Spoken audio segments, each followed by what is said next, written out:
Doctors ना केवल ज़िंदगी और मौत के बीच जूझ रहे लोगों का इलाज करते हैं, बल्कि उन्हें एक नया जीवन भी देते हैं।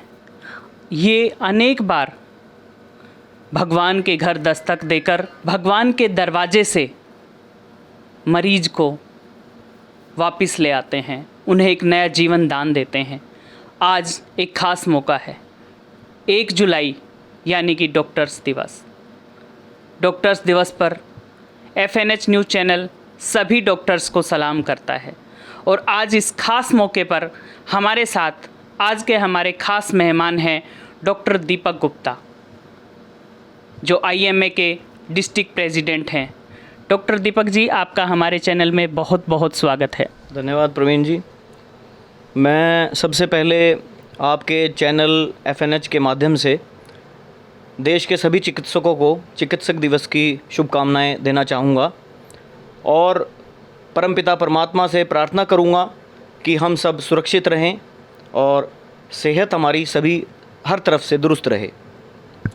डॉक्टर्स दिवस एक ऐसा दिन, हर दिन डॉक्टर्स के लिए है, लेकिन आज का दिन कुछ खास 1 जुलाई डॉक्टर्स दिवस मनाया जाता है। इस बारे में आप हमें, हमारे दर्शकों को, हमारे चैनल के माध्यम से सभी को बताएं कि डॉक्टर्स दिवस क्यों 1 जुलाई को मनाया जाता है। हाँ, ये बहुत ही अच्छा आपने मुझसे पूछा, क्योंकि बहुत सारे लोगों को शायद इसके बारे में ज्ञात नहीं है। डॉक्टर्स दिवस 1 जुलाई को हर साल डॉक्टर BC रॉय के जन्म दिवस एवं उसी दिन उनकी मृत्यु हुई थी, उनकी याद में मनाया जाता है। वो पश्चिम बंगाल के चीफ मिनिस्टर रहे हैं और उन्होंने अपने कार्यकाल में बहुत सारे ऐसे काम किए हैं जिसकी वजह से उनको याद किया जाता है। वैसे तो उन्होंने बहुत सारे मेडिकल कॉलेजेस, बहुत सारे अस्पताल, बहुत सारी संस्थाओं का निर्माण करवाया, लेकिन साथ ही साथ वो एक बहुत अच्छे इंसान के रूप में भी प्रचलित हैं। उन्होंने जिस प्रकार लोगों की सेवाएं की, जिस प्रकार लोगों का दर्द समझा, इसलिए उनको याद किया जाता है और उनकी याद में ही डॉक्टर्स दिवस बनाया जाता है। क्या हर साल डॉक्टर दिवस पे कुछ अलग से थीम या कुछ अलग से आप मैसेज देने के लिए कुछ प्रेरित किया जाता है? जी हाँ, हर साल डॉक्टर्स दिवस की अलग थीम होती है सरकार की तरफ से, और इस बार भी क्योंकि हम लोग कोरोना काल में ये कोरोना काल चल रहा है 2021 और 20, तो इस साल भी जो थीम है उसका विषय है कि हम सब कोरोना से कैसे बच सकते हैं, या डॉक्टरों को क्या क्या करना चाहिए, समाज के सभी वर्गों को क्या क्या करना चाहिए जिससे हम कोरोना जैसी भयंकर बीमारी से अपना बचाव रख सकें। जैसा कि हमने देखा कि IMA ने दूसरी लहर में दादरी के लोगों के लिए काफ़ी प्रयास किए। दादरी, आप लोगों के प्रयास से ही दादरी में शायद देश भर में बहुत कम केस रहे हैं। तो कोरोना काल में आपकी क्या क्या सेवाएं रही हैं? देखिए, ये कहना मैं थोड़ा उचित नहीं समझूंगा कि डॉक्टरों का प्रयास अकेले प्रयास था जिसने इस बीमारी से हमें सेकंड लहर में बचा के रखा। मैं मानता हूं कि समाज के सभी वर्गों का इसमें योगदान रहा। चाहे कोई भी व्यक्ति हो, किसी भी तरह से किसी भी प्रकार की मदद किसी ने भी किसी की हो, सबका योगदान अतुलनीय है, अविस्मरणीय है। डॉक्टरों ने जो भी किया वो उनका धर्म है और वो धर्म हम सब ने निभाया। जितना प्रयास हो सकता था, छोटे अस्पताल से लेके कॉरपोरेट हॉस्पिटल तक, सभी ने अपना अपना प्रयास किया, और शायद इसी वजह से, सबके इकट्ठा प्रयास करने की वजह से हम लोग शायद इस पे विजय पा सके। आज कोरोना के केसेस बहुत कम हो चुके हैं। हम न्यूज़ चैनल के माध्यम से, मीडिया के माध्यम से कई बार ये सुनते हैं कि तीसरी लहर आएगी, कोरोना दोबारा से बढ़ेगा। तीसरी लहर के बारे में आपका क्या ख्याल है? क्या इस तरह की कोई सिचुएशन आएगी आगे? जी, ये कहना थोड़ा मुश्किल है कि तीसरी लहर आएगी या नहीं आएगी, लेकिन मेरा मानना ये है कि तीसरी लहर आए या ना आए, लेकिन हमें पूरी तरह से अपने आप को तैयार रखने की ज़रूरत है, ताकि अगर आ भी जाए तो हम लोग उसका डटकर सामना कर सकें। वैसे तो WHO ने चेतावनी दी है कि ये अगस्त के सेकंड वीक में आ सकती है, बट कुछ भी कंफर्म नहीं है, बट वी शुड प्रिपेयर। आप हमारे दर्शकों को क्या संदेश देना चाहेंगे कोरोना से बचने के लिए या तीसरी लहर से बचने के लिए? मैं आपके चैनल के माध्यम से दर्शकों को सिर्फ ये कहना चाहूँगा कि सभी गवर्नमेंट द्वारा दिए गए निर्देशों का पालन करें, पूरी दूरी बना के रखें, 6 फुट की दूरी बना के रखें, मास्क का उपयोग करें, सैनिटाइज़र या साबुन का इस्तेमाल बार बार हाथ धोने के लिए करें, अगर ज़रूरत हो तभी घर से बाहर निकलें, वरना घर में रहें। जैसा कि हमारे दर्शकों को डॉक्टर साहब ने बताया कि कैसे हमें कोरोना से बचना है, क्या क्या प्रिकॉशंस रखनी है, तीसरी लहर आ सकती है। डॉक्टर साहब के प्रयास दादरी के लोगों के लिए बहुत ही सराहनीय रहे हैं। हमने इनको करीब से देखा है, सुबह दोपहर शाम, दिन देखा नहीं रात देखी, 24 घंटे ये डॉक्टर दीपक गुप्ता जी, इनकी पूरी टीम, यहाँ तक कि अपने हॉस्पिटल में साथ साथ गवर्नमेंट हॉस्पिटल में भी इन्होंने जाकर अपनी सेवाएं दी हैं। जब कोई अपनों के साथ होता है तब आधी बीमारी अपने आप ही ठीक हो जाती है। ऐसे हैं डॉक्टर दीपक जी। डॉक्टर दीपक जी, हमारा चैनल, हमारे दर्शक आपका बहुत बहुत धन्यवाद करते हैं। आप हमारे चैनल पर आए, आपसे दोबारा फिर मुलाकात होगी, तब तक के लिए नमस्कार। FNH न्यूज़ में आपका स्वागत है। जी हाँ, अगर मन में हौसला हो, कुछ करने का जज्बा हो, तो कोई भी सुविधाएं या कोई भी कमियां आड़े नहीं आती। जी हाँ, यह साबित कर दिखाया है बिरहोड़ गांव की बेटी कीर्ति ने। कीर्ति द्वारा आज वो मुकाम हासिल किया है जो आज सभी बच्चों के लिए, क्षेत्र के लिए, जिले के लिए गर्व की बात है। जी हाँ, इन्होंने लॉकडाउन का पूरा फायदा उठाया और अलग अलग देशों की 10 भाषाओं को सीखा लॉकडाउन के दौरान। आइए हम मिलते हैं कीर्ति से। कीर्ति, आपका स्वागत है हमारे चैनल पे। मैं सबसे पहले FNH न्यूज़ चैनल का बहुत बहुत शुक्रिया करना चाहूँगी कि उन्होंने मुझे अवसर दिया कि मैं अपने जो मेरे भाव है और जो मैंने कुछ सीखा है उनको प्रकट कर सकती हूँ आपके सब लोगों के सामने। कीर्ति जी, आपने कौन सी भाषाएं सीखी हैं? जरा हमारे दर्शकों का स्वागत किसी अलग इंटरनेशनल भाषा में कीजिए। अन्यंगी हाशय छानन कीर्ति निदा छानन इंदसे अवास्य छम्मनय FN न्यूज़ चैनल। इसको हिंदी में समझाएं हमारे दर्शकों को। हाशय का मतलब था आप सब लोगों का स्वागत है, नमस्ते। और छानन कीर्ति निदा, मेरा नाम कीर्ति है और मैं भारत से हूँ और मैं FH न्यूज़ चैनल के अंदर आप सब लोगों का स्वागत करती हूँ। कीर्ति, जरा विस्तार से पहले अपने बारे में बताइए। मेरा नाम कीर्ति है और मैं बिरोड गांव से हूँ। मेरी माँ का नाम श्री मंजीत देवी है और मेरे पिताजी का नाम मिस्टर इंद्रवेश है और मेरे एक छोटा भाई और एक बड़ी बहन है जिसका नाम भूमिका है और मेरे छोटे भैया का नाम है लक्ष्य। मेरी मम्मी ग्रेजुएशन है और मेरे पापा भी ग्रेजुएट हैं। कीर्ति, आप कौन से स्कूल में और कौन सी क्लास में पढ़ते हैं? मैं 9th क्लास में हूँ और मैं HD पब्लिक स्कूल बिरोहट जर्जर स्कूल के अंदर पढ़ती हूँ। आप बिरोड़ एक छोटे से गांव के स्कूल में पढ़ते हैं, तो आपको ये प्रेरणा कहाँ से मिली? आपने कहाँ से सोचा कि मैं इतनी अलग अलग देशों की भाषाएं सीखूं? आपकी प्रेरणा का स्रोत क्या है? सबसे पहले मैंने YouTube पे एक वैसे होम स्क्रीन पे आया था BTS, तो मैंने उनसे देख कर प्रेरित हुई हूँ कि वो साउथ कोरिया के सबसे पॉपुलर बैंड है, तो वहाँ पर बहुत सारे लोग उनके फ़ैन हैं, वो वहाँ से जाते हैं। तो मेरे दिमाग के अंदर ये विचार आया कि क्यों ना मैं भी ऐसा ही कुछ करूँ, मैं भी नई नई लैंग्वेज सीखूँ और जिससे मैं सब बच्चों से अलग दिखूँगी, क्योंकि हमेशा हम सब भी चाहते हैं कि मैं सबसे अलग हूँ, मेरा नाम सबसे ऊपर आए। जी, सभी की यही इच्छा होती है कि हम सबसे अलग कुछ करके दिखाएं। आपने कौन सी भाषाएं सीखी हैं? मैंने Korean, Chinese, Japanese, French, Thai, Russian, Spanish. आपका आगे का क्या विचार है कि आप 10 के अलावा और भी भाषाएं सीखेंगे या आपकी कोई प्रोग्रेस चल रही है इसके ऊपर? यस, मैं चाहती हूँ कि मैं 25 भाषाएं बोल सकूं और मैं अभी उस पर काम कर रही हूँ। 25 नहीं, हम उम्मीद करते हैं कि अगली बार जब हमारे चैनल पे आओ तो विश्व की कोई भी ऐसी भाषा ना हो जिसमें आप बात ना कर सकें। तो हमारी उम्मीद यही है कि आप पूरे विश्व की सभी भाषाएं सीखें। लैंग्वेज सीखने के अलावा आपकी और क्या क्या हॉबीज़ रही हैं? मुझे डांस करना, सिंगिंग और गेम, स्पोर्ट्स, स्टडी, ये मुझे काफ़ी ज़्यादा पसंद है। यानी कि आप हर फील्ड में ही बेस्ट हो।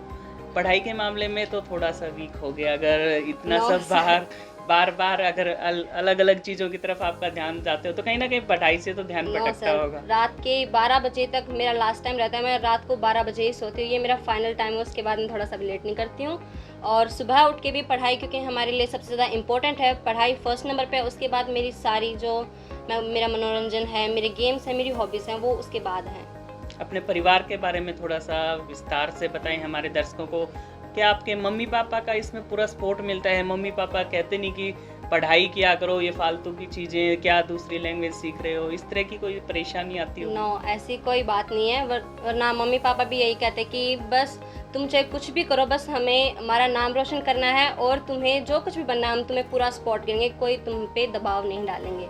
घर में आपकी बड़ी बहन भी है, भाई भी है, आपस में झगड़े होते होंगे आपस में, तो उनसे सपोर्ट मिलता है या वो भी कभी कभार रोका टोकी करते हैं आपको? नो सर, मेरा छोटा भैया तो एक दो बार कर देता है, बट मेरी बड़ी बहन ने मुझे पूरा सपोर्ट दिया और वो भी यही चाहते कि मैं बड़े से बड़ा मुकाम हासिल करूं। आपकी बड़ी बहन हमारे साथ आज आई हैं, उनकी भी किसी फील्ड में रुचि है? यस, वो एक ड्राइंग आर्टिस्ट हैं। वो काफ़ी अच्छे अच्छे स्केच बना लेते हैं और उन्होंने अभी तक काफ़ी ज़्यादा स्केच बना भी चुके हैं और उन्होंने काफ़ी ज़्यादा सर्टिफिकेट भी जीते हैं ड्राइंग कंपटीशन के अंदर, और वो पढ़ाई में भी नंबर 1 है अपनी क्लास के अंदर। चलो, हम कीर्ति के साथ साथ हमारे स्टूडियो में हमारे पास आई हैं भूमिका। हम भूमिका से भी मिलते हैं, उनकी भी कला देखते हैं। भूमिका, आपका स्वागत है हमारे चैनल पे। जी हाँ, ये है भूमिका, कीर्ति की बड़ी बहन। आइए अब हम इनसे बात करते हैं। भूमिका, आपका किस किस फील्ड में इंटरेस्ट है? पेंटिंग में इंटरेस्ट है, डांसिंग में भी, सिंगिंग में भी, और पढ़ाई मेरे लिए सब कुछ है। पेंटिंग में किसी स्टेट लेवल पे, नेशनल लेवल पे या स्कूल लेवल पे आपने अवार्ड जीते होंगे? स्कूल लेवल पे बहुत सारे अवार्ड जीते हैं। आप अपनी पेंटिंग्स कोई साथ लेके आए हैं तो हमारे दर्शकों को दिखाएंगे? बहुत सारी पेंटिंग है।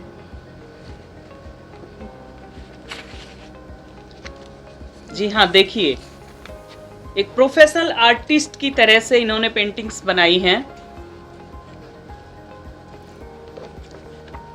बहुत ही अच्छी कला हमारे दर्शकों को दिखाएं।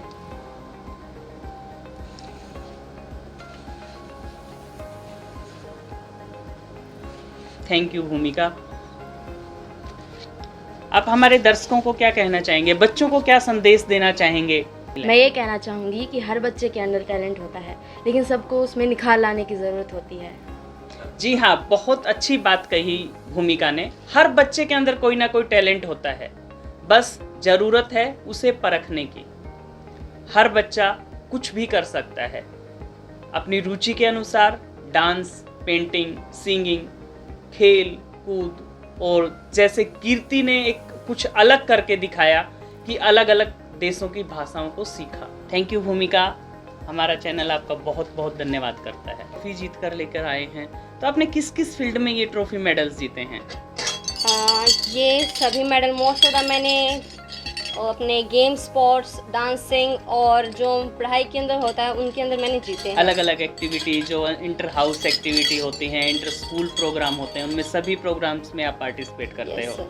आपका टीचर्स का कितना सपोर्ट मिलता है आपको? सर, टीचर्स मेरे सभी फेवरेट है और मेरे बहुत सारे टीचर्स ने एक मुझसे भी कहा था कि तुझे अगर किसी भी चीज़ की अगर तुझे ज़रूरत है ना, तो बस मुझसे बोलना, मैं हर कुछ कर दूंगा। सोनू सर, जितेंद्र सर, जय सर, बहुत से लोगों ने मुझे सपोर्ट किया, और स्पेशल बलराज सर ने भी।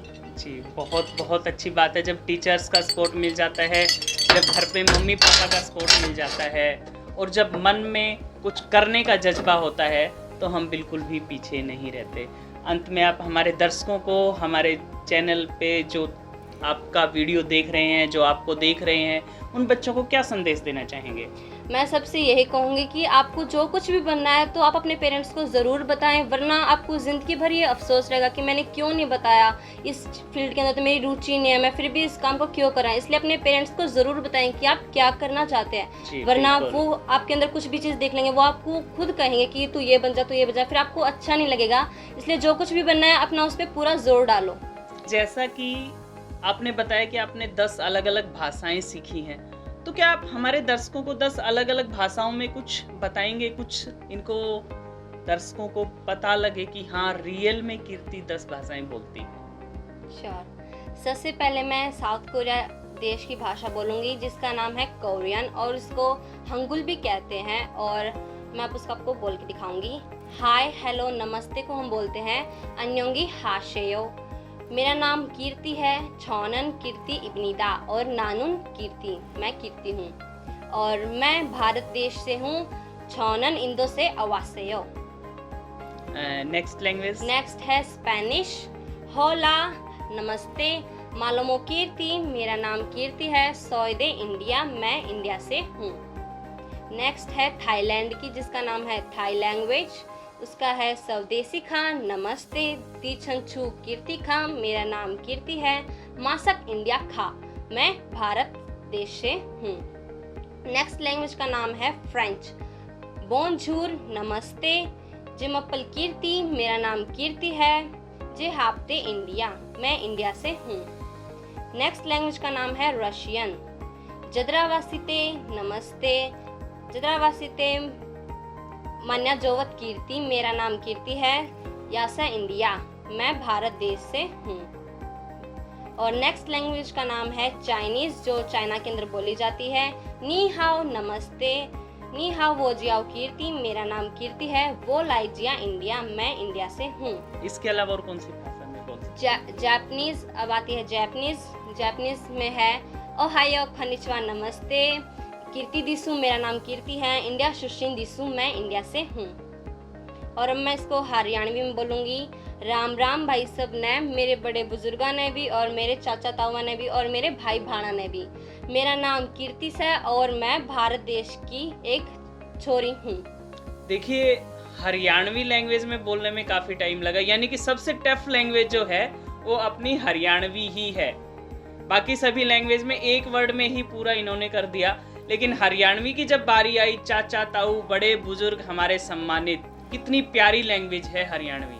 आप अपना इंट्रोडक्शन के साथ साथ हमें किसी एक भाषा में काउंटिंग सुना के दिखाएं। श्योर, मैं साउथ कोरियन लैंग्वेज की ही कोरियन लैंग्वेज के अंदर आपको काउंटिंग बताऊंगी। 1 को हम कहते हैं हाना, 2 को हम कहते हैं दुल, 3 को सत, 4 को नत, 5 को धासत, 6 को योसत, 7 को इल्गोप, 8 को योदुल, 9 को आहोप और 10 को योल।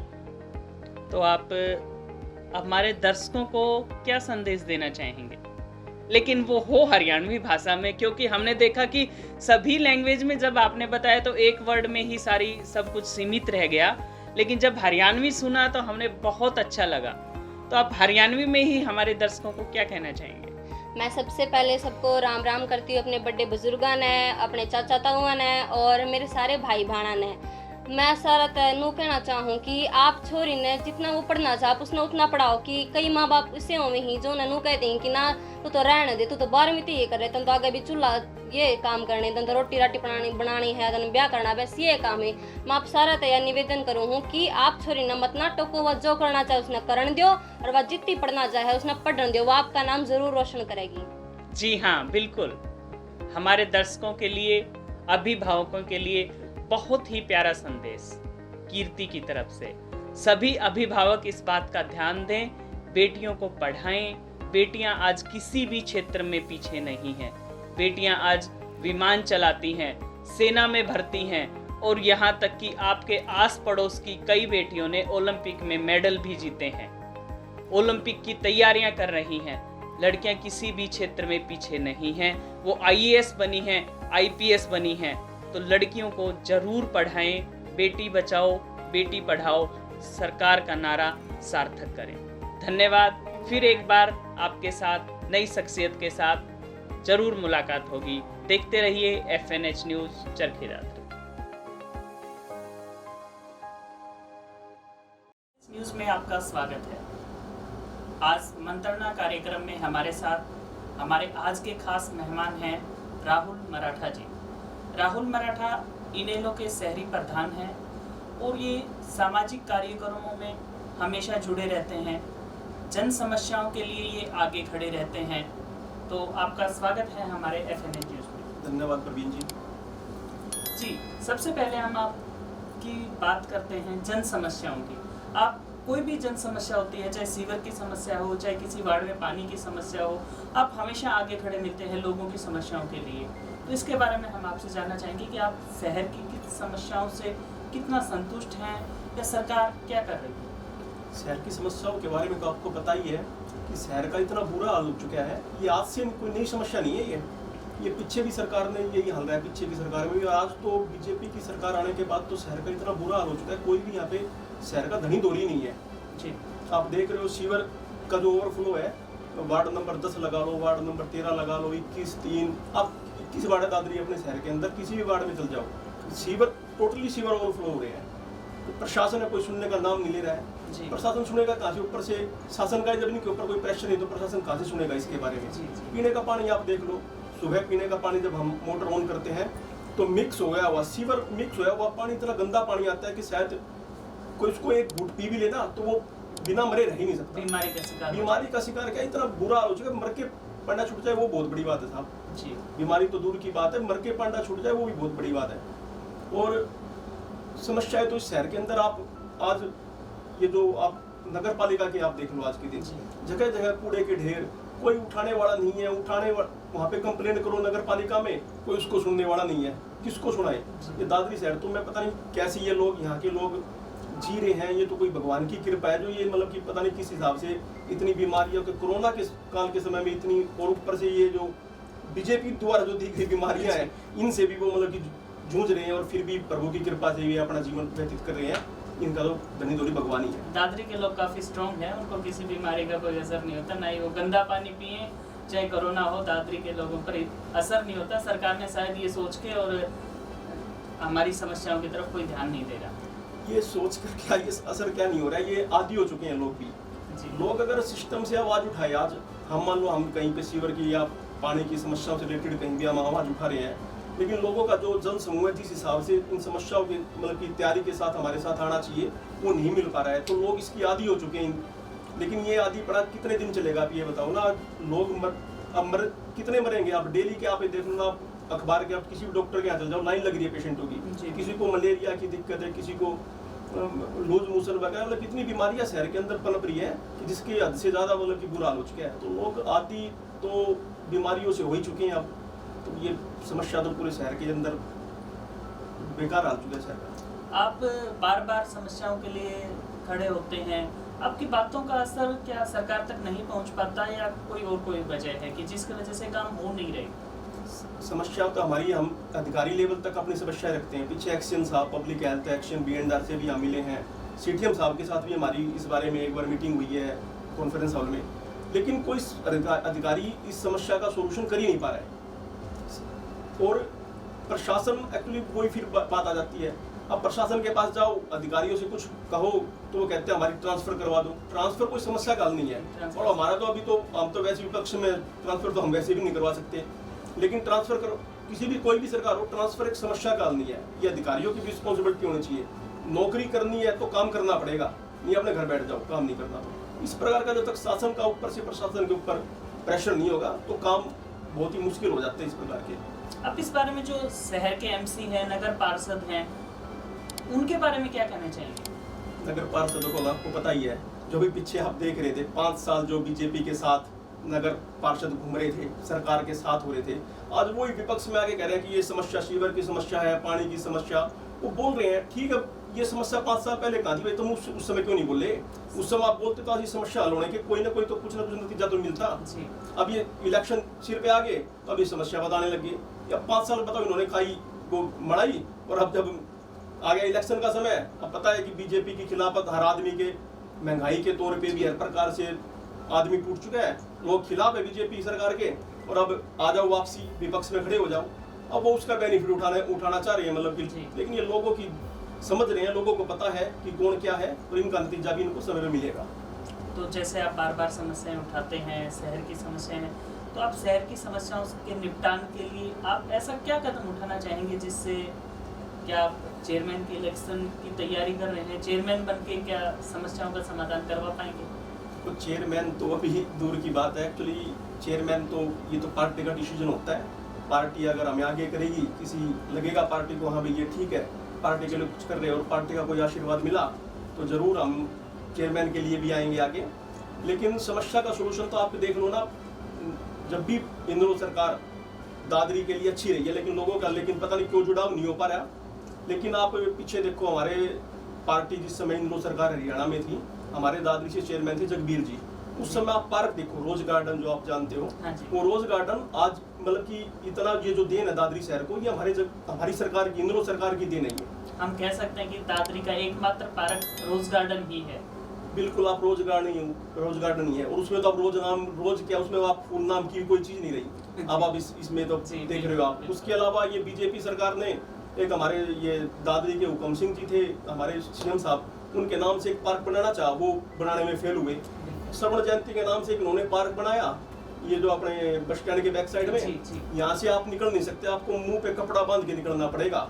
वहाँ कोई जाए तो मतलब कि मैं अपना भाई शारीरिक तौर पे वहाँ पे कुछ घूमूँ और करूँगा बेनिफिट, और वो होके आएगा वहाँ पे बीमार। तो ऐसी समस्या है। तो जो देन है पार्क की, वो वास्तव में आज इन लोगों के शासन में इन रोज गार्डन बना था, कुछ मिला के थोड़ा बहुत बचा है तो रोज गार्डन ही है, पर दादरी में कोई पार्क नाम की चीज़ ही नहीं है। तो हम बात कर सकते हैं कि अगर इनेलो का शासन या इनेलो का चेयरमैन दादरी में दोबारा आएगा तो दादरी का विकास संभव हो सकता है। बिल्कुल, इनेलो जो पार्टी है उसका कोई भी चेयरमैन, जो भी पार्टी जिसको आशीर्वाद देगी, इनेलो का हर वर्कर चेयरमैन के लायक ही है, और वो हर वर्कर इनेलो का काम करवाना भी जानता है, काम लेना भी जानता है।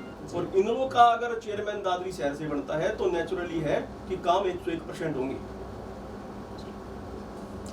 आज हम देख रहे हैं कुछ पूर्व एमसी जो अभी हाल ही में एमसी थे या पिछले बार एमसी थे, वो एमसी भी आज इलेक्शन की तैयारी कर रहे हैं, चेयरमैन के पद के लिए तैयारी कर रहे हैं। आपको उनके बारे में क्या विचार है? ये आपने बहुत अच्छा प्रश्न किया प्रवीण जी। काफ़ी एमसी ही चेयरमैन के अपने दादरी शहर से लाइन में आए हुए हैं, सुन रहे हैं, जो देख रहे हैं उनको आप मीडिया के थ्रू भी, सोशल मीडिया के थ्रू भी अपनी यहाँ पे दावेदारी कर रहे हैं। उन एमसीओ के बारे में एक बात मैं आपसे कहना चाहूँगा और आपके माध्यम से जनता जनार्दन से पूछना चाहूँगा कि जो एमसी जो बना हुआ था, जो आप लोगों जो जनता जनार्दन ने एमसी बनाया था, वो उस वार्ड का चेयरमैन ही था। जी बिल्कुल। और उस एमसी के पास उस वार्ड की 7 या 8 या 9 गलियां होंगी जिसको वो संभालता था। मैक्सिमम 8-9 गलियां, हाँ वही है, इतनी होती हैं, तो वो संभाल रहा था। आप देख रहे हो 5 साल से वो उन गलियों में कोई भी ऐसा कार्य नहीं करवा पाया कि वो लोगों में लगे हाँ भाई एमसी ने हमें ये बेनिफिट दिया है। वो सरकार के साथ भी रहे, सरकार के मतलब कि उन्होंने बेनिफिट भी उठाया सरकार से, भाई सरकार के साथ रहेंगे तो बेनिफिट तो नेचुरल है, उनको काम के मामले में पहला दर्जा मिला होगा, लेकिन उन्होंने कोई भी ऐसा काम को जनता जनार्दन के लिए कर नहीं पाई। और अब वो दावेदारी कर रही है चेयरमैन की। अब ये बताओ ना, जो 7 गलियों को नहीं संभाल पाया, जो अपने वार्ड को नहीं संभाल पाया, वो आज इस हिसाब से देखे तो करीब 700 या 800 गलियां अपने दादरी शहर के अंदर बनेगी, वो इतना बड़े शहर को कैसे संभाल पाएगा? तो यहाँ पे इतनी छोटे लेवल पे काम नहीं कर पाया वो। अपनी आप दावेदारी जनता जनार्दन से पूछना चाहूँगा, किस बेस पे वो आपके सामने लेके आ रहे हैं? उनसे आप जवाब तय करो, उनसे आप पूछो, अरे आपने हमारी गलियों में काम नहीं करा पाए, आप 7 गलियों को नहीं संभाल पाए, आज आप शहर के लिए वोट मांग रहे हो, किस बेस पे वो आपके पास आएंगे? क्या वो उन्होंने कुछ काम करवा पाया है? जब कोई जाके कोई आज सरकार के खिलाफ भी बोल रहे हैं, बीजेपी के खिलाफ वो एमसी बोलने लगे उनसे, लेकिन ये पूछो भैया तुम 5 साल कहाँ थे? तुम 5 साल सरकार के साथ थे। जी, जब तुम 5 साल सरकार के साथ थे हो, तुम जब काम नहीं करवा पाए, अब तुम काम करवा दोगे क्या? किस बेस पे वो काम करवा देंगे? एकदम से क्या लग जाएगा जिससे क्या वो क्या लेके आएंगे? क्या वो उन्होंने एनर्जी उनके अंदर आएगी? क्या वो बैटरी अपने अंदर डालेंगे कि वो जनता का काम करवा पाएंगे? तो ये उनकी दावेदारी है, ये तो जनता जनार्दन को जवाब देना है। जो वो जनता जनार्दन क्या उनको जवाब देगी, क्या उनसे पूछेगी, ये उन्हीं के ऊपर डिपेंड है। लेकिन जनता को एक बार समझना जरूर पड़ेगा कि जो एमसी काम नहीं करवा पाए वो चेयरमैन बनकर क्या विकास कार्य करवा पाएंगे। बिल्कुल हकीकत है, ये तो जनता ही जवाब देगी, तभी उनको पता चलेगा। और जनता ने भी उनसे पूछना चाहिए तो किस हिसाब से दावेदारी पेश कर रहा है, तो किस हिसाब से क्या करवाएगा, मैं ये तो बता। जब तो 5 साल में हमें हमारा कुछ नहीं करवा पाया, तब क्या करवाएगा? जी बिल्कुल। जी, ये थे हमारे साथ राहुल मराठा जी, जो इनेलो के शहरी प्रधान हैं, सामाजिक कार्यकर्ता हैं, और इन्होंने आज बहुत ही अच्छी बातें की शहर के बारे में, शहर की सफाई व्यवस्था के बारे में। एक बार फिर आपके साथ मुलाकात होगी एक नई शख्सियत के साथ। आप हमारा चैनल लाइक करें, सब्सक्राइब करें, और आपको हमारा वीडियो कैसा लगा कमेंट बॉक्स में ज़रूर बताएं। FNH न्यूज़ में आपका स्वागत है। FNH न्यूज़ के मंत्रणा कार्यक्रम में आज हमारे साथ आज के खास मेहमान हैं बाडा हलके से पूर्व विधायक सुखविंदर जी मांढी, जो किसान पुत्र हैं, किसानों की समस्याओं को उठाते रहते हैं, और आज बीजेपी के किसान मोर्चा के प्रदेश अध्यक्ष भी हैं। सुखविंदर जी, स्वागत है आपका हमारे चैनल पर। जी नमस्कार प्रवीण जी, और आपकी पूरी एफएनएच की टीम को मैं बहुत बधाई और भविष्य के लिए शुभकामनाएं देता हूं कि निरंतर आप हमारे इस ज़िले की और हरियाणा प्रदेश तक भी आप जो ज्वलंत मुद्दे हैं उनको भी, और जो रोज़मर्रा की समस्याएं हैं आम व्यक्तियों को, उनको भी उठाकर ताकि हम तक भी पहुँचें, वो सरकार तक भी पहुँचे, प्रशासन तक भी पहुँचे। तो ये काम आप निरंतर करते रहें ताकि आम लोगों की भलाई के लिए आप इस चैनल के माध्यम से उनको क्या लाभ मिलना चाहिए उस लाभ को आप दिलवाने का प्रयास भी करें, और बड़ी बेहतरीन आपने ये शुरुआत की है। भविष्य के लिए आपको, आपकी पूरी टीम को बहुत बधाइयाँ। जी थैंक यू सर। सर, जैसा कि आप किसान मोर्चा के प्रदेश अध्यक्ष हैं, 8 महीने से किसान धरने पर बैठे हैं, किसानों के कुछ मुद्दे हैं, कुछ समस्याएं हैं, आप उनके बारे में क्या कहना चाहेंगे? प्रवीण जी, हम बड़े संवेदनशील हैं इस मामले के अंदर। हमें भी तकलीफ़ होती है अगर कोई किसान अपने मुद्दों को लेके सड़कों के ऊपर हो। हमें भी तकलीफ़ होती है कि इस 7-8 महीने के दौरान और 500-600 के करीब लोग उसमें उनके अपने परिवार को छोड़ के जा चुके हैं। तो हमारी संवेदनाएं हैं उनके साथ, परंतु अभी आपने ये देखा होगा पिछले 8 महीने का आपने जो समय बताया है, शुरुआत में इस आंदोलन का जो एक रुख था, आम आदमी इस आंदोलन से अपने आप को जोड़ के रखता था। आम आदमी चाहे वो किसान का काम करता हो या नहीं करता हो, चाहे वो सब वर्ग उससे अपने आप को इससे जोड़ के चले थे। और ये कहीं ना कहीं एक अच्छी शुरुआत भी मैं ये मानूंगा उस शुरुआत की जो इनकी थी, क्योंकि आपने देखा होगा कि पुराने समय से हर व्यक्ति अपनी समस्या सरकार या प्रशासन तक नहीं पहुंचा सकता। तो ये किसान संगठन है, सामाजिक संगठन है, इस तरह के जो संगठन होते हैं, इन संगठनों के माध्यम से आम व्यक्ति की बात सरकार तक पहुंचाई जा सकती है। तो पिछले आपने कुछ समय से देखा होगा, लगभग मैं 95 के बाद का जो समय आपने है 2020-21 तक का समय, इस समय के अंदर किसान संगठन बहुत कमज़ोर एक तरह से प्रतीत होते थे। और इस आंदोलन से ये लगा था कि ये किसान संगठन कहीं ना कहीं एक मजबूती लेंगे, और किसान संगठन के बैनर के नीचे अगर कोई समस्याएं होंगी, कई बातें ऐसी होती है जो हम तक सीधी नहीं पहुंच पाती, तो उन संगठनों के माध्यम से उनकी जो रोज़मर्रा की समस्याएं हैं वो भी हमें पता लगती है। परंतु ये धीरे धीरे 2 महीने हुए, 4 महीने हुए, 6 हुए, और अब 8 के उसमें आ गया। तो जो उस वक्त शुरुआत के अंदर जो देखने को मिला था और आज का अगर समय देखेंगे, उसमें दिन रात का अंतर है। आज सबको ये पता लग गया कि जो इसमें ऊपरी स्तर के लोग हैं वो पूरी तरह से अपने एक अलग से एजेंडे के साथ काम कर रहे हैं। गुरनाम चडोनी जी बड़े नेता इस किसान मोर्चे के हैं। गुरनाम जी ने एक बड़ी अच्छी बात कही कि भाई हम अगर मिशन यूपी लेके चल रहे हैं तो मिशन पंजाब क्यों नहीं लेना चाहिए, और सिर्फ इस बात के ऊपर उनको सस्पेंड करना ये दिखाता है कि ये तो सिर्फ और सिर्फ भाजपा के प्रति एक नकारात्मक माहौल बनाने का काम कर रहे हैं। अगर आपने सही मायने में मुद्दों को देना था तो गुरनाम जी की ये बात है, मैं उनकी बात को कोट कर रहा हूँ। गुरनाम चडोनी जी का ये कहना था, भाई अगर भाजपा से हमें कुछ मिला या नहीं मिला, लेकिन कांग्रेस ने भी तो हमें धोखा दिया, तो हमें वहाँ भी उनकी खिलाफत करनी चाहिए। तो ये किस तरह की बात के ऊपर उनको सस्पेंड करना, ये साफ तौर पे पता लगता है कि इसमें एजेंडा कुछ और है इनका, ये आम आदमी समझने लगा है। तो तकलीफ़ इस बात की है कि जो 95 से लेकर मैं 2021 तक का आज तक का समय बता रहा हूँ, जो मैं शुरुआत में खुशी बता रहा था कि किसान संगठन मजबूत होंगे, ये आवश्यक भी था, लेकिन आज तकलीफ़ इस बात की है कि अब फिर से किसान जो है, आम किसान जो खेत में काम करता है, गांव तक सीमित रहता है, कई कई महीने उसको निकल जाते हैं शहर देखने में, ऐसा जो किसान है उसका फिर से मनोबल टूटेगा, ऐसे लोगों के ऊपर, इन संगठनों के ऊपर से फिर से भरोसा टूटेगा। ये तकलीफ़ मुझे है। जी, जैसा कि एक चीज़ और देखने में आई है, जगह जगह बीजेपी नेताओं का विरोध होता है, काले झंडे दिखाए जाते हैं। बड़े नेता कोई भी अगर शहर में आता है, गांव में आता है, आप भी गांव में, शहरों में जाते हैं, आपको क्या रिस्पांस मिलता है? आपको भी कहीं विरोध का सामना करना पड़ा है? देखिए, विरोध करना एक स्वाभाविक प्रक्रिया है राजनीति के अंदर। अगर कोई आंदोलन है या किसी प्रकार की कोई मांग है, और कई बार सत्ता के अंदर बैठे लोग चाहे उसमें मैं हूँ या पहले हमसे कोई भी रहा हो। कई बार अगर वो सुनवाई नहीं करते तो आम आदमी क्या करेगा, उसका विरोध करेगा। परंतु विरोध का एक तरीका होता है। आप भी इस देश के नागरिक हैं, हम भी इस देश के नागरिक हैं, और जो विरोध करते हैं वो भी इस देश के नागरिक हैं। उसका एक तरीका है। आज जिस प्रकार का विरोध है, ख़ास तौर पर भाजपा जजपा का जो विरोध करने की बात है, ये सत्ताधारी दल के खिलाफ एक इनको ये कहा जा रहा है कि इनका विरोध कीजिए। ठीक है, सत्ता में लोग हैं, उन तक अपनी बात पहुंचाने के लिए ये सब चीज़ें भी चली आई हैं। आज पहली बार नहीं हो रहा, पहले भी हमने तो देखा है।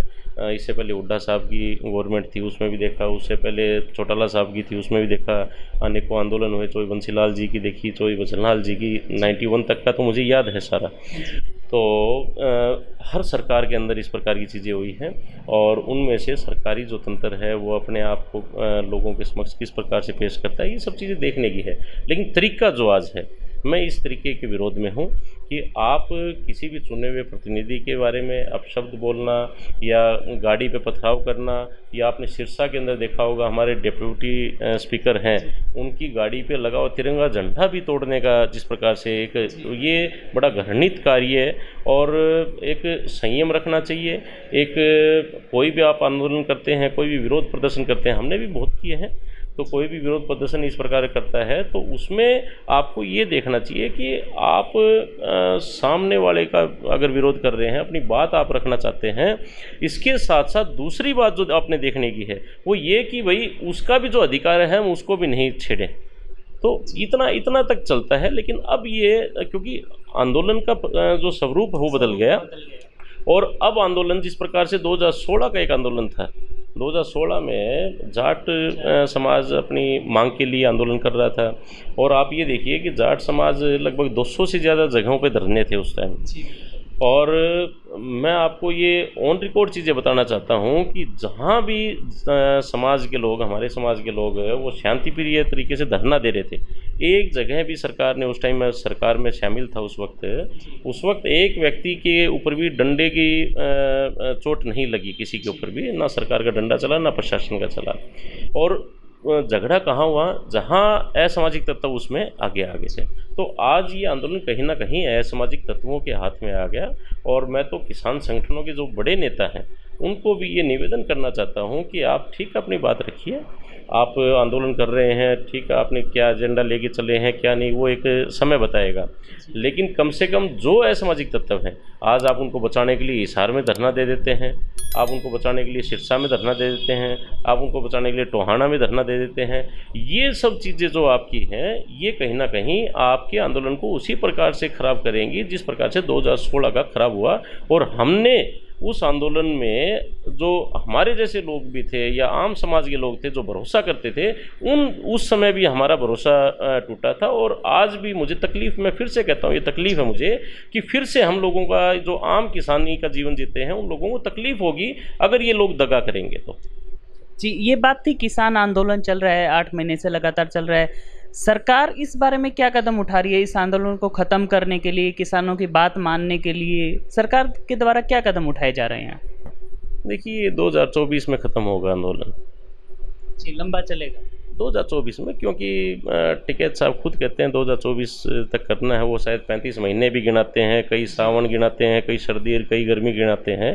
तो जब अगलों ने तय कर लिया, मैं इसी को तो राजनीतिक एजेंडा कह रहा हूँ कि उन्होंने तय कर लिया कि हमने 2024 तक जाना है, तो सीधी सी बात है प्रवीण जी कि 2024 में तो लोकसभा चुनाव है और ये 2024 का नाम ले रहे हैं। तो इनका यही एजेंडा है कि ये सिर्फ मोदी जी को हटाना चाहते हैं और ये कांग्रेस को सत्ता में लाना चाहते हैं। तो इनका व्यवस्था परिवर्तन का एजेंडा नहीं है, इनका सत्ता परिवर्तन का एजेंडा है। इसलिए मैं कह रहा हूँ कि इसमें हम प्रयास करें ना करें या हम क्या कहें क्या नहीं कहें, ये विषय नहीं उठ के आता। विषय ये है कि उन लोगों ने ये तय कर रखा कि हमने उठना नहीं है। नहीं तो आप ये देखिए, देश के प्रधानमंत्री ने जब खुले मन से बात इसके बारे में कर ली, उन्होंने बुला लिया, या जो देश के कृषि मंत्री हैं नरेंद्र तोमर जी, उन्होंने लोकसभा में, आप 5-7 दिन की पहले की लोकसभा की अगर कार्रवाई देखेंगे तो उस लोकसभा की कार्रवाई के अंदर ये कहा है उन्होंने, और उससे पहले भी आपकी मीडिया जगत के लोगों के सामने भी कहा है, खुले मन से कहा है कि भाई आप अगर इसमें संशोधन चाहते हैं वो करने के लिए तैयार, अगर आप ये चाहते हैं कि भाई हम अपना अलग से प्रस्ताव लेके आएँ, आप प्रस्ताव लेके आइए, उसको टेबल के ऊपर बैठ के हम बात करेंगे, टेबल के ऊपर बैठ के जब बात करेंगे जो सामान्य विषय होंगे उनको हम जारी कर देंगे, बाकी संशोधन जो करना होगा वो हम कर देंगे। लेकिन ये कहना कि भाई नहीं हम तो भाई 2024 तक करेंगे, तो ये एक एजेंडा है, इसमें अब हम कुछ कहें ना कहें या समय क्या करेगा वो तो समय बताएगा इसमें। जैसे आपने बार बार राकेश टिकैत का जिक्र किया है, तो आपके हिसाब से यह आंदोलन किसी एक व्यक्ति के इर्द गिर्द ही घूम रहा है, क्या किसान इसमें शामिल नहीं है? देखिए, किसान तो हर कोई है, मैं ये कहता हूँ आप भी किसान हैं, बेशक आप टीवी चैनल चलाते हैं, और मैं भी किसान हूँ, बेशक मैं राजनीति करता हूँ, कोई दुकानदार बैठा है, व्यापारी बैठा है, वो भी किसान है, क्योंकि हम सब एक दूसरे से जुड़े हुए हैं। राकेश टिकैत जी भी किसान हैं, गुरनाम सडोनी भी किसान हैं, किसान का विषय नहीं है इसके अंदर। बात इसके अंदर ये है कि जो लोग हैं उनकी आइडियोलॉजी क्या है, वो किस मानसिकता से काम कर रहे हैं, बात उसके ऊपर आती है। राकेश टिकैत जी का विषय आपने अगर छेड़ दिया, तो राकेश टिकैत ऐसे व्यक्ति हैं जो जब ये कानून लागू हुए थे उस वक्त हमारे देश के कृषि मंत्री के पास जाके वो धन्यवाद करके आए थे। आप अगर उनका ऑन रिकॉर्ड स्टेटमेंट अगर निकलवाएंगे, ट्वीट उन्होंने किया था, आजकल ट्विटर का ज़माना है भाई, तो अच्छी बात है, किसान संगठन या किसान होते हुए भी ट्विटर की इनकी सबकी जानकारी रखते हैं, तो राकेश टिकैत जी का ट्वीट निकलवाइए। उसमें उन्होंने ये कहा था, मैं मोदी सरकार का धन्यवाद करता हूं जिन्होंने मेरे पिता के सपनों को पूरा किया। तो अब उसके बावजूद पता नहीं क्या बिजली गिर गई भाई, जिसमें ये फिर से आंदोलन इन्होंने भी शुरू कर दिया, और साथ आगे शुरुआत में शामिल नहीं थे, फिर शामिल हो गए, और अब कि वही इस आंदोलन को कैसे अग्रणी रूप से अगुवाई करते हुए इसको आगे लेके जाना है, इस प्रकार की चीज़ें कर रहे हैं। तो देखिए, मैं तो साफ सुथरी बात ये पूछना चाहूँगा आपके माध्यम से भी कि जब उन्होंने ये कहा कि मेरे पिता का सपना मोदी सरकार ने पूरा किया, तो अब वो खुद अपने पिता का सपना तोड़ने पर क्यों लगे हुए हैं, ये टिकैत साहब को बताना चाहिए जनता को। जी, बहुत अच्छी बात बताई आपने, बहुत अच्छी जानकारी दी। हम आपसे अब आपके किसान मोर्चा के बारे में कुछ जानकारी चाहेंगे। जैसे आप किसान मोर्चा के प्रदेश अध्यक्ष बने हैं, किसानों के बीच जा रहे हैं, किसान मोर्चा के संगठन के विस्तार के लिए आपके क्या क्या प्रयास हैं? देखिए, पहले तो आपने जो मोर्चे की मेरी नियुक्ति की बात की है आपने, ये भारतीय जनता पार्टी है, और प्रवीण जी ये एकमात्र ऐसी पार्टी है जिसमें नीचे बूथ स्तर तक भी अगर कोई बैठकों में दरी बिछाने वाला व्यक्ति भी है, वो भी देश का प्रधानमंत्री बन सकता है, किसी प्रदेश का मुख्यमंत्री बन सकता है। और हमारे जो प्रदेश के अध्यक्ष हैं भाजपा के, ओम प्रकाश धनखड़ जी, वो हमारे क्षेत्र से संबंध रखते हैं। आपने ये देखा होगा कितना संघर्ष उन्होंने अपने समय में किया, और चाहे उस टाइम तो गाड़ियाँ भी नहीं होती थी, बसों के अंदर भी छोटी छोटी बैठकों के अंदर दरिया बिछाने का ABP से लेके, और आज वो इस स्तर में है कि वो 90 टिकटें बांटते हैं। देखिए, ये कहाँ से उठा के कहाँ लेके जाती है। इसी प्रकार से मुझे भी ये नहीं पता था कि भारतीय जनता पार्टी मुझे प्रदेश का अध्यक्ष बनाएगी, ना किसी से मेरी इस विषय में बात हुई थी कभी, ना किसी ने मुझे ये कहा कि भाई तू हमारी हाजिरी मार, या इस तरह की कभी नहीं आई। मुझे तो सीधा नियुक्ति का भी उनकी तरफ से नहीं, मुझे तो लोगों के संदेश आए कि भाई आपकी नियुक्ति होगी, बधाई हो। तो मैंने लोगों से ही पूछा, मैं भाई किस बात की नियुक्ति होगी, तो उन्होंने व्हाट्सएप किया, और उसमें मेरा नाम किसान मोर्चे के अध्यक्ष के तौर पे लिखा हुआ था। अभी 4 मई को ये घोषणा हुई है, और क्योंकि प्रदेश स्तर की जिम्मेवारी है, अभी मैं 17 ज़िलों का दौरा कर चुका हूँ।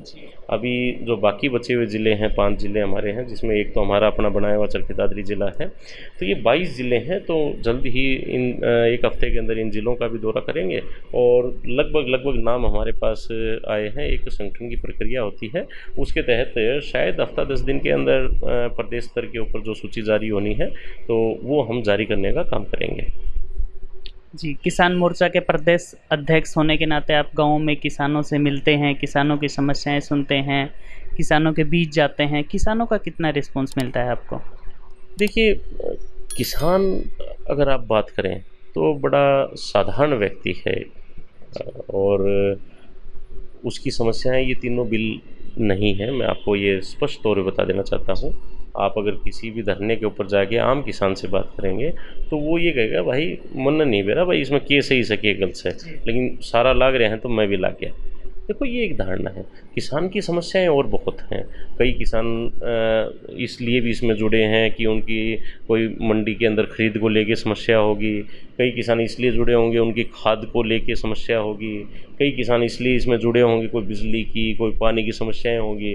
तो किसान के तो शुरुआत से लेकर और जब तक वो फसल पक के तैयार होकर उसकी कढ़ाई करने के बाद जब तक वो मंडी में जाकर उसके पैसे लेके भी, क्योंकि कई ऐसे भी केस हुए हैं कि किसान मंडी में गया, उसने फसल बेच दी अपनी, और फसल बेचने के बाद वो पैसे लेके जब घर आया तो रास्ते में उसकी किसी ने जेब काट ली।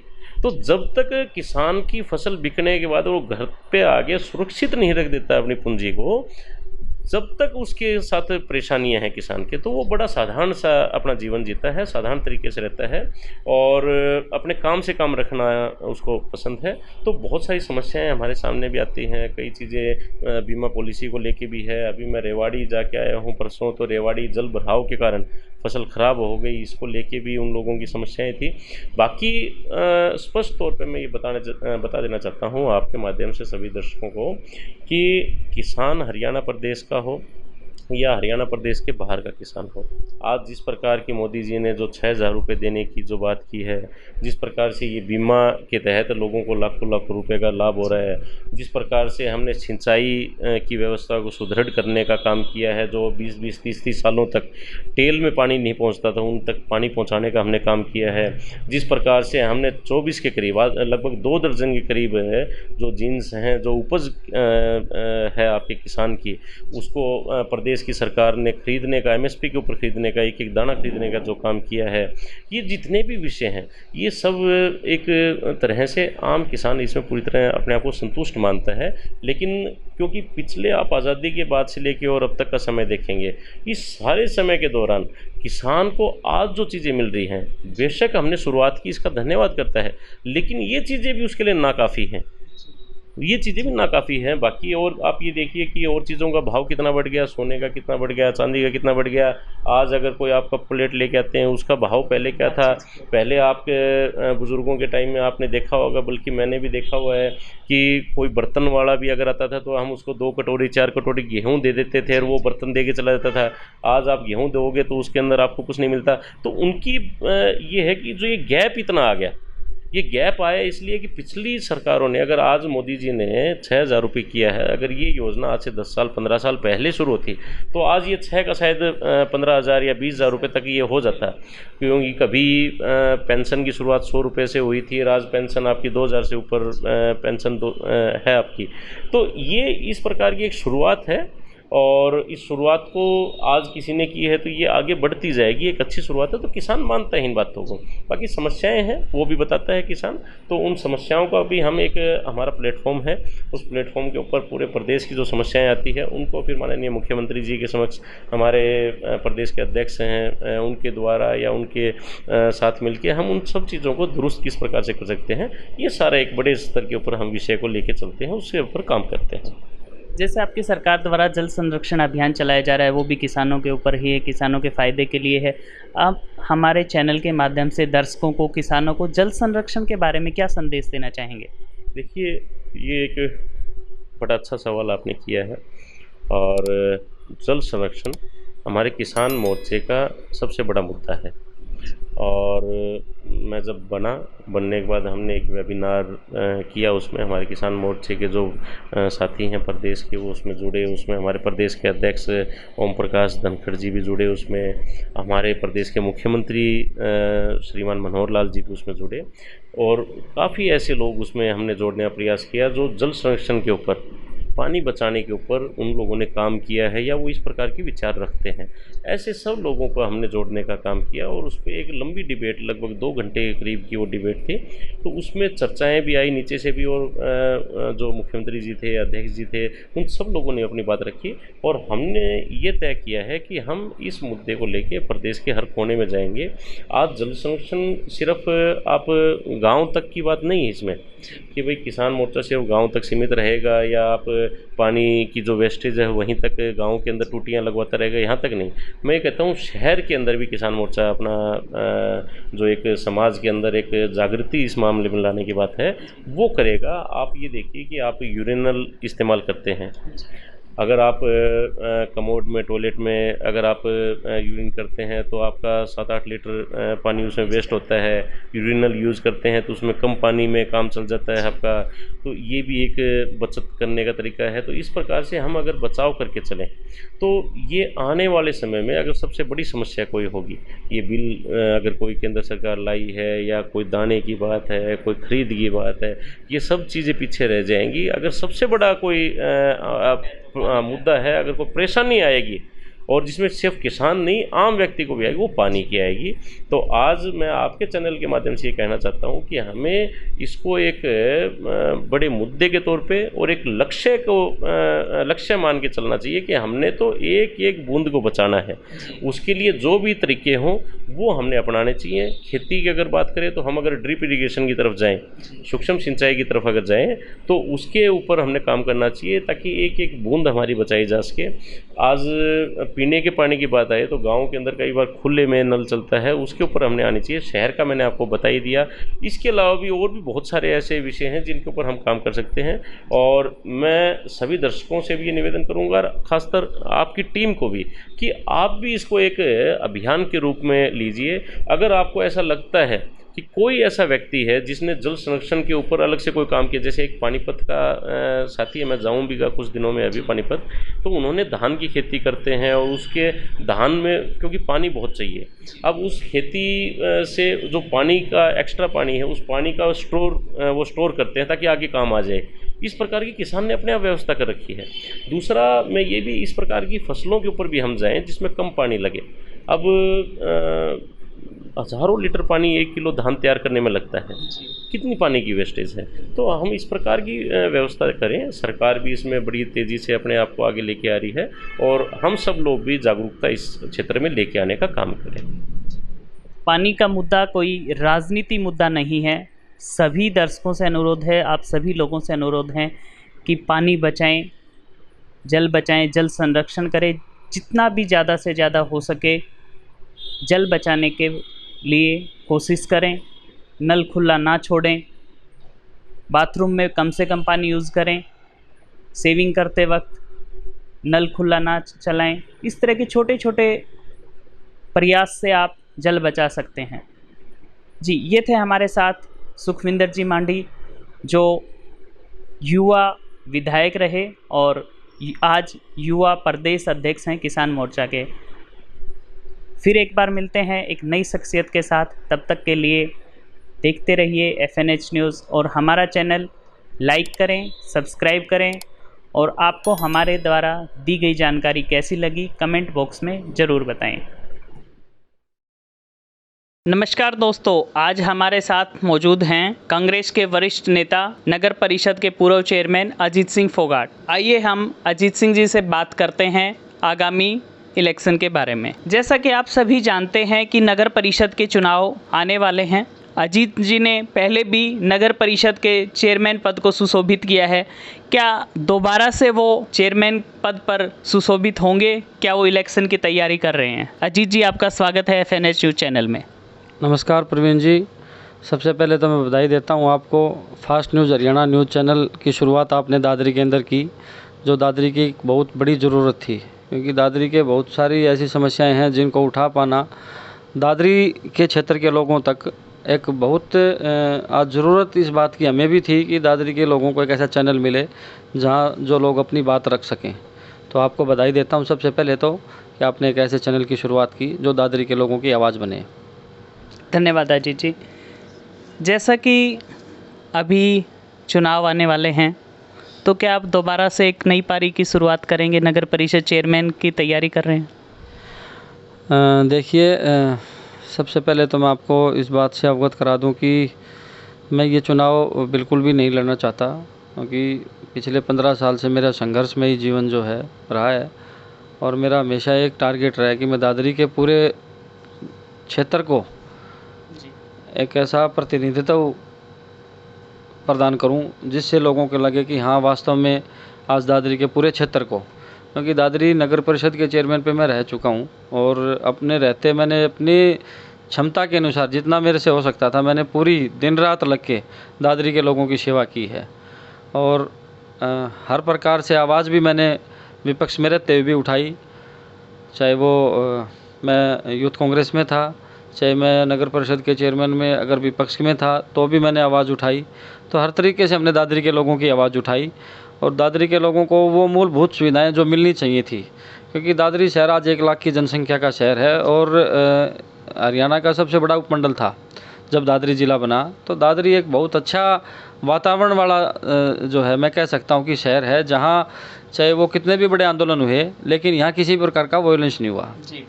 तो दादरी के लोग एक दूसरे से बहुत प्यार करते हैं, और इस प्यार के साथ दादरी के लोगों को आज ज़रूरत है कि बहुत अच्छा दादरी शहर, क्योंकि दादरी के लोग ये मैं नहीं कह सकता कि सोचते होंगे कि आज वो गर्व करते हों कि दादरी एक बहुत अच्छा शहर है, बिल्कुल भी नहीं है। हम पिछड़े एक शहर के अंदर आ जाते हैं। आज अगड़े शहर में आने के लिए बहुत सारी ऐसी चीज़ों की ज़रूरत है जो दादरी के अंदर आज हमें वो मूलभूत सुविधाएं चाहिए। आप दादरी की मूलभूत सुविधाएं जैसे सीवर व्यवस्था है, पानी की व्यवस्था है, उससे कितना संतुष्ट हैं? देखिए, बिल्कुल भी संतुष्टि नहीं है। दादरी के लोगों को हर रोज़ सीवरेज की समस्याओं से आमना सामना करना पड़ता है। सीवरेज ब्लॉकेज की जो समस्या है दादरी की, वो एक बहुत बड़ी समस्या है दादरी के लिए। पानी की जो समस्या है वो समय पे पानी नहीं मिलता है, और पानी अगर किसी के घर में आता है तो कहीं ना कहीं सीवरेज की उसके अंदर मात्रा जो है उसके अंदर मिल के आती है। तो ये बहुत बड़ी समस्या दादरी के लिए है, क्योंकि सारी पाइपलाइन जो है दादरी के अंदर चेंज करनी पड़ेगी, बदलनी पड़ेगी। लेकिन प्रशासन मौन है, सरकार मौन है, क्योंकि सरकार बजट नहीं देती है और प्रशासन करने के मूड में नहीं है। प्रशासन के लोग सिर्फ़ और सिर्फ अपना कमीशन बांटते हैं और अपना काम करते हैं। दादरी के लोगों को किसी प्रकार की सुविधाएं आज तक नहीं मिल पाई हैं। थोड़ा बहुत काम हुआ है कांग्रेस के टाइम में, जहां ट्रीटमेंट प्लांट लगा था माननीय किरण चौधरी जी के टाइम पे। उसके बाद हुड्डा साहब ने भी यहाँ जो है एक पानी का एक डिग्गी जो है हमारे को दी थी। तो ऐसे काफ़ी काम हुए जो कांग्रेस के समय में हुए, तो ये बहुत बड़ी बात है हमारे लिए। लेकिन इसके बाद जब सरकार बीजेपी की सत्ता में आई तो 6 साल में उन्होंने ज़िला ज़रूर बनाया, लेकिन ज़िला क्यों बनाया? ज़िले के अंदर जहाँ ये मंत्री बैठे थे, इन्होंने अपना राजनीतिक फ़ायदा लेने के लिए और आर्थिक फ़ायदा लेने के लिए, आपको पता होगा बहुत सारे संगीन आरोप भी इनके अधिकारियों पे लगे। जो बंदरबाट इस दादरी के अंदर हुई, हज़ारों करोड़ रुपए की बंदरबाट इन लोगों ने की, वो सिर्फ़ और इसलिए की क्योंकि भिवानी से जब हम अलग होंगे तो हमारे अधिकारी यहाँ बैठेंगे और हम अपना यहाँ से मुनाफा लेंगे। जहाँ कहीं ओवरलोडिंग का मामला था, यहाँ कोई और रजिस्ट्रियों के अंदर बहुत बड़ा घोटाला दादरी के अंदर हुआ, जहाँ तहसीलदार के ऊपर इतने बड़े बड़े संगीन आरोप लगे, सीधे तौर पे तहसीलदार ये कहता था कि भी तुम जो है मेरी बदली करा दो, लेकिन मैं यहीं रहूँगा और मैं ऐसे ही पैसे लूँगा। ये तक आरोप यहाँ दादरी के लोगों ने उसके ऊपर लगाए और ये सारी चीज़ें वायरल हुई। ये बात हुई भ्रष्टाचार की। आप युवा कांग्रेस से भी जुड़े रहे हैं, युवाओं के मुद्दे भी आप उठाते रहे हैं। दादरी में युवाओं की सुख सुविधाओं के लिए, युवाओं के रोजगार के लिए क्या सरकार के कदम हैं? क्या सरकार उन पर खरी उतर रही है? बिल्कुल खरा नहीं उतर रही है सरकार। आप देखिए, कॉलेज की मांग थी दादरी के अंदर, क्योंकि वो युवाओं से जुड़ी हुई बात है। युवा चाहते हैं अपना भविष्य बनाएं, तो युवा दो ही तरह भविष्य बना सकता है, या तो शिक्षा के माध्यम से बना सकता है या खेल के माध्यम से बना सकता है। दोनों ही सुविधा दादरी के अंदर नहीं है। एक कॉलेज हमारा रामकिशन गुप्ता जी ने यहाँ दादरी के अंदर बनवाया, उसके बाद दादरी के अंदर सरकारी कॉलेज के नाम पे आज तक कोई कॉलेज नहीं है। घोषणाएं ज़रूर होती हैं, आज भी घोषणा करी है कि भी दादरी के अंदर कॉलेज खोलेंगे। ये भी बहुत सारे सामाजिक लोगों ने आगे आए, बलराज जी और बहुत सारे ऐसे लोग थे जिन्होंने आगे आके इस कॉलेज के लिए अपनी मांग उठाई, बहुत सारी संस्थाएं भी आगे आई, लेकिन वो कॉलेज आज भी कागज़ों में ही है, लेकिन शुरू करने की बात अभी तक नहीं हुई है। आज भी शुरू करने की बात हुई है तो वो उस हमारा एक पुरानी बिल्डिंग है उसके अंदर शिफ्ट करने की बात हुई है। अब तक तो काम शुरू हो जाना चाहिए था, सरकार को 6 साल हो चुके हैं, अब तक काम शुरू हो जाना चाहिए था, क्योंकि डिमांड थी सरकार से लोगों की, तो वो आज तक पूरी नहीं की। उसके बाद एक सबसे बड़ी डिमांड जो दादरी के लोगों की थी, खेल स्टेडियम की। खेल स्टेडियम भी आज कागजों में ही चल रहा है। समसपुर रोड पे ज़रूर इन्होंने लीपापोती करने का काम किया है, बजट के नाम पे भी इन्होंने लीपापोती करने का काम किया है, तो आज तक क्यों नहीं बना।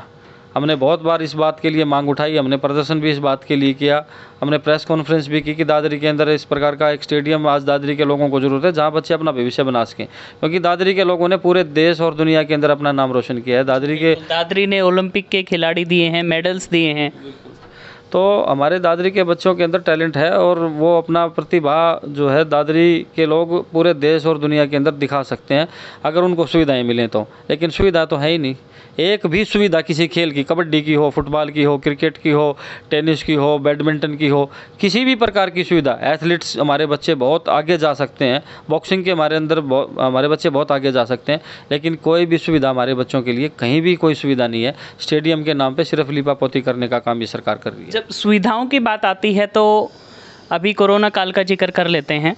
कोरोना काल में दादरी में हमने देखा कि लगभग बेड खाली थे, दादरी में इतना कोरोना नहीं फैल रहा था, तो दादरी में हॉस्पिटल की सुविधाएं तो अच्छी हैं। नहीं, बिल्कुल, ये आप देखिए आज भी डॉक्टर नहीं बैठे हैं हमारे, आज भी वेंटिलेटर चालू नहीं है, आज भी हमारे ऐसे डॉक्टर्स की ज़रूरत है जहाँ दादरी के लोगों को आज वो डॉक्टर नहीं मिल रहे हैं।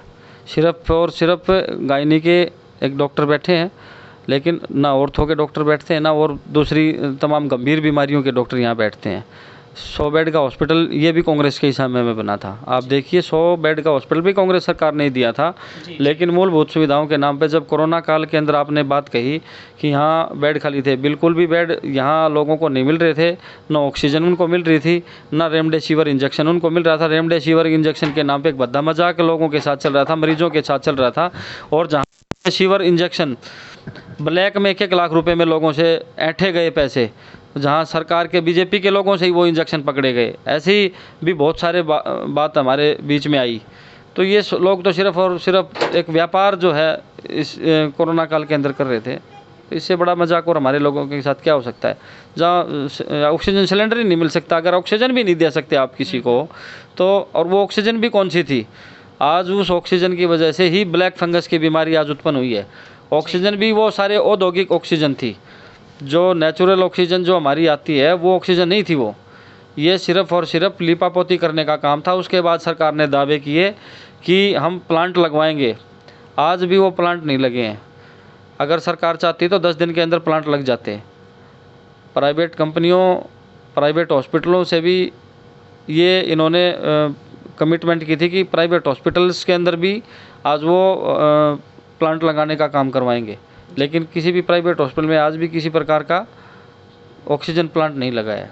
हम वापस आते हैं दादरी दोबारा। दादरी की सफाई व्यवस्था, जो दादरी पिछले रिकॉर्ड में पिछले दिनों हमें एक सर्वे था, भारत सरकार का सर्वे था, जिसमें दादरी को टॉप 10 की रैंकिंग में दिखाया गया था। तो दादरी की सफाई व्यवस्था से आप कितना संतुष्ट हैं? देखिए, वो कहते हैं कि घर की बहिर काका लिखनियाँ, तो इनकी तो खुद की लिखने टॉप 10 बना लो, टॉप 5 बना लो, टॉप 1 में ले आओ, ये खुद के सर्वे हैं। सर्वे तो लोग करके देते हैं, सर्वे तो लोग बोलते हैं। जब लोग सर्वे बोलेंगे तब अपने आप पता लगेगा कि दादरी की सफाई व्यवस्था क्या है।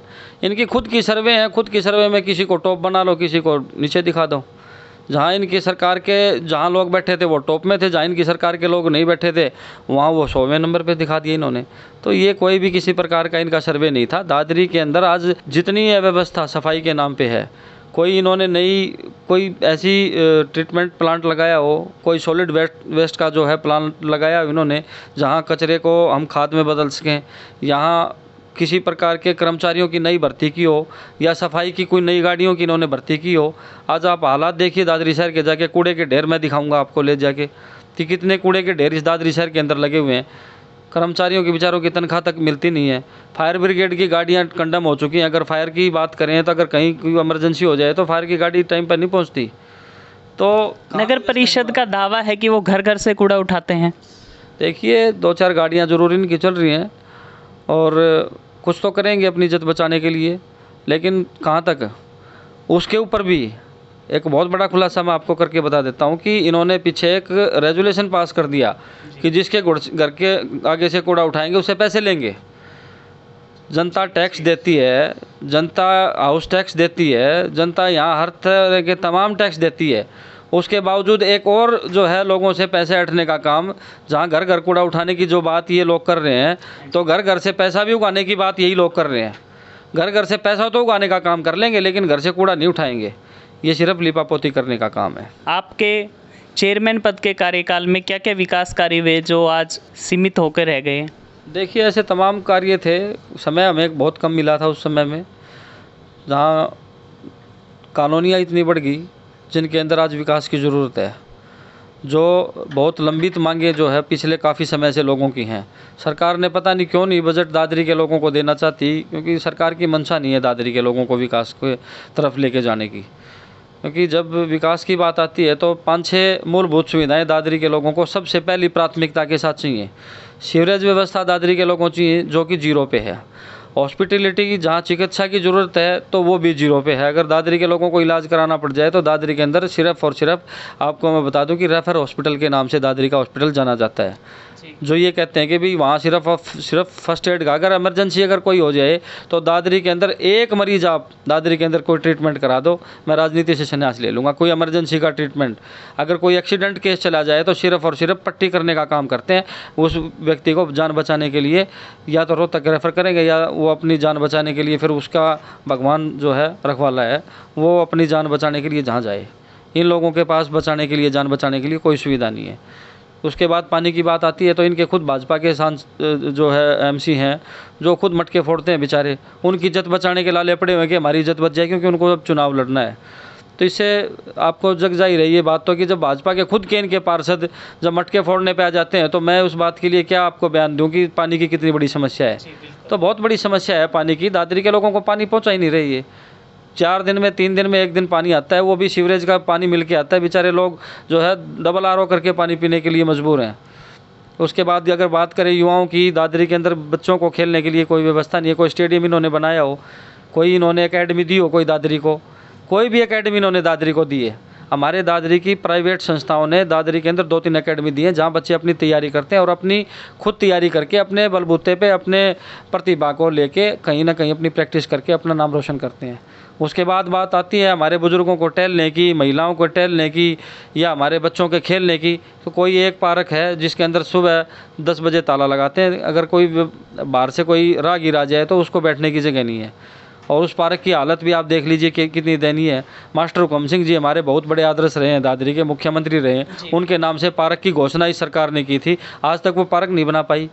कभी उस तालाब की बात करते हैं, कभी श्यामेश्वर तालाब की बात करते हैं। श्यामेश्वर तालाब के अंदर इन्होंने जीर्णोद्धार करने की बात की थी।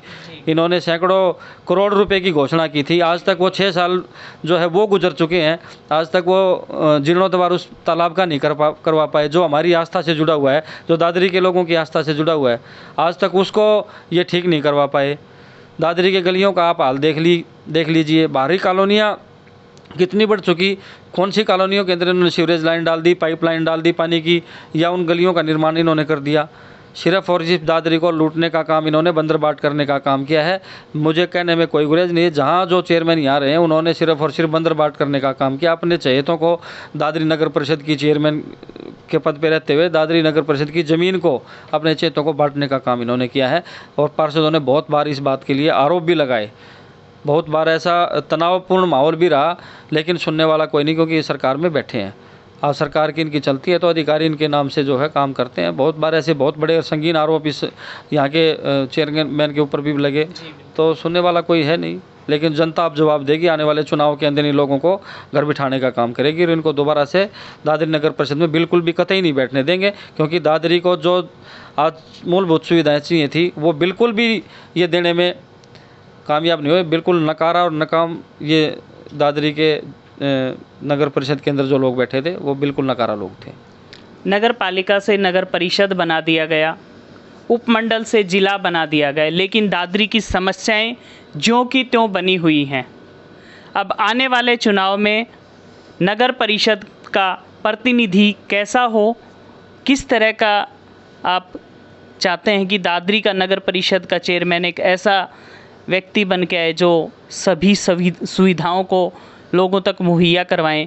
ऐसा पार्षद या ऐसा चेयरमैन चुनते वक्त हमारी जनता किन किन बातों का ध्यान रखे? बिल्कुल, बहुत सही जवाब आपने किया मुझसे। देखो, मैं तो दादरी की जनता से यही हाथ जोड़ के विनम्र प्रार्थना करता हूँ कि एक ऐसे व्यक्ति को चुन के भेजें जो गंभीर हो दादरी के लिए और दादरी की जनता के लिए, और जवाबदेही हो। जो जवाबदेही उसकी ये बनती हो कि अगर वो काम ना कर पाए तो दादरी के लोगों के बीच में खड़ा हो जाए, कि भी मैं नहीं कर पा रहा हूँ या सरकार नहीं करवाना देना चाह रही है, तो वो लोगों के बीच में खड़ा हो, भागे नहीं लोगों से, सामाजिक हो, जिसने दादरी के लोगों की सामाजिक रूप से सेवा की हो, और जो अधिकारियों को डंडा दे सके, सबसे पहली बात। क्योंकि अधिकारी जो है बेलगाम हो चुके हैं, ये कहने में भी मेरे को कोई बिल्कुल गुरेज नहीं है। अधिकारी जो है बेलगाम हो चुके हैं। इन अधिकारियों के से काम लेना बहुत मुश्किल काम है, और दादरी नगर परिषद में बैठ के तो यहाँ सिर्फ कठपुतली बन के ही बैठ सकता है। जब तक अधिकारियों से काम नहीं लोगे तब तक बात नहीं बनेगी। एक सामाजिक हो, लेकिन सख्त रवैया भी उसको अपनाना पड़ेगा, क्योंकि दादरी के लोगों को वो सुविधाएं अगर देनी है, एक सुशोभित तरीके से दादरी का एक अच्छा, जिसका हम फ़ख्र महसूस कर सकें, हम दादरी में रहते हैं, ऐसा नाम दादरी का निकाल के दे, तो एक ऐसे व्यक्ति को, दादरी के लोगों को मैं ये अपील करता हूँ कि ऐसे व्यक्ति को चुने जो दादरी को ये सभी चीज़ें दे सके। जहाँ सीवरेज की बात हो तो सीवरेज व्यवस्था दुरुस्त करा सके, पानी की बात हो तो स्वस्थ पानी दादरी के लोगों को दे सके, पार्क की बात आए तो चारों तरफ हमारे दादरी के शहर के लोगों को, हर तरह के तबके के लोगों को पार्क की सुविधा मिले, चाहे वो हमारे किसी भी समाज के लोगों। आज उनको हर तरह से हक है अपने जीवन के अंदर स्वस्थ रहने का, अच्छा पानी पीने का, अच्छी तरीके से जीवन यापन करने का, लेकिन वो किसी भी प्रकार के सुविधा दादरी के अंदर नहीं मिल रही है। तो ऐसे व्यक्ति को आप चुन के भेजें जो दादरी की इन सभी बातों पे काम कर सके और दादरी के इस पद को सुशोभित कर सकें, जिसके ऊपर किसी प्रकार का कोई भी करैक्टर को लेके या उसके आचरण को लेके किसी भी प्रकार का आरोप ना हो। धन्यवाद आचित जी। इन्होंने बताया कि हमें एक ऐसा प्रतिनिधि चुनना है जो सरकार और प्रशासन की कठपुतली बनकर काम ना करे, जनता की आवाज़ को सरकार और प्रशासन तक पहुंचाए। मेरा FNH न्यूज़ देखने वाले सभी दर्शकों से अनुरोध है कि वो अपने मत का प्रयोग करते वक्त किसी के दबाव, पैसे के प्रलोभन या किसी लालच में मत ना करें। अपने विवेक से वोट दें, सही प्रतिनिधि चुनें। दादरी का विकास आपका विकास। देखते रहिए FNH न्यूज़।